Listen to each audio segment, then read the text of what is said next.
mynews.studio. A €1 billion pledge, a missing superpower, and just 10 signatures left. Are we about to see the world's oceans get the biggest protection pact in history? Today's date is June 22nd, 2025. After nearly 20 years of negotiations, the High Seas Treaty is closer than ever to becoming reality. Only 10 more countries need to ratify it for the global pact to take effect. Why is this such a significant moment? If the treaty passes, it will be the first time there's a comprehensive legal framework to protect nearly half of the planet's surface, international waters, known as the high seas. That's the space where fishing, shipping, and even deep-sea mining happen, usually under minimal regulation.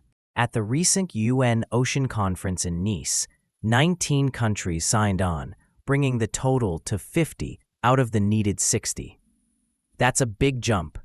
And there were more signals. Dozens of other countries said they plan to ratify soon.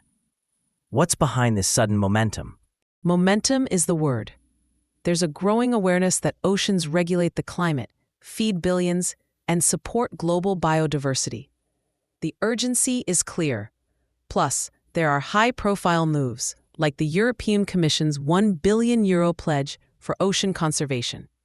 Countries also announced new marine protected areas and coalitions, including efforts to address ocean noise pollution.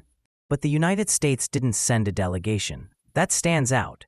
Does the absence of major players threaten the treaty's success, or is it designed to handle that? The treaty is structured to function even without full unanimity. Still, missing big players puts extra pressure on others to lead. But if you look at the voluntary commitments at Nice, the global will is clearly there. The current focus is on securing those last ratifications, using diplomacy, public campaigns, even some peer pressure. And once the treaty is active, what mechanisms will actually be in place? How do you enforce rules in the high seas where there's no single jurisdiction? The treaty creates a conference of the parties, a kind of COP, but for the oceans. This group will oversee everything from setting up marine protected areas to running environmental impact assessments. Enforcement relies on international cooperation, data sharing, surveillance, and restrictions on activities like bottom trawling or unauthorized deep-sea mining. And what about developing countries and indigenous groups? There's always a risk that benefits could end up concentrated among the wealthiest nations. That's actually addressed in the treaty. There are built-in provisions for equitable participation, capacity building, technology transfer, and funding. The idea is to ensure developing countries and indigenous communities are part of decision-making and benefit sharing from marine resources. So, if those last 10 ratifications happen, what's next? How soon could the treaty actually enter into force? The aim is ambitious. The hope is for the threshold to be crossed by the UN General Assembly's high-level week in September, with the treaty taking effect in January 2026. Once active, countries would begin regulating fishing, shipping, and mining under this shared framework, and new marine protected areas could be established almost immediately. Is there a risk that political hesitation or global tensions could delay those last signatures? There's always that risk. Geopolitical friction and national interests don't disappear.